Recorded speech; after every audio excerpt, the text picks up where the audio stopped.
چند باتیں روزمرہ کی زندگی میں بہت فائدہ مند ہوتی ہیں۔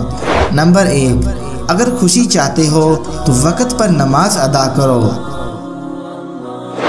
نمبر 2، اگر چہرے کو پر رونق بنانا چاہتے ہو تو تہجد پڑھو۔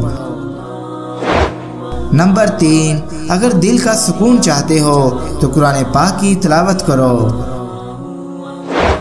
نمبر 4، اگر صحت چاہتے ہو تو روزہ رکھو۔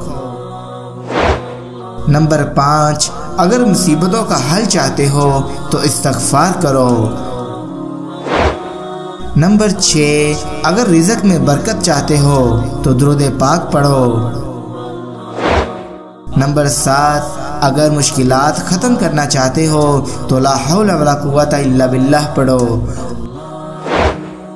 نمبر 8، اگر تمام غموں سے نجات چاہتے ہو تو رب سے دعا مانگا کرو۔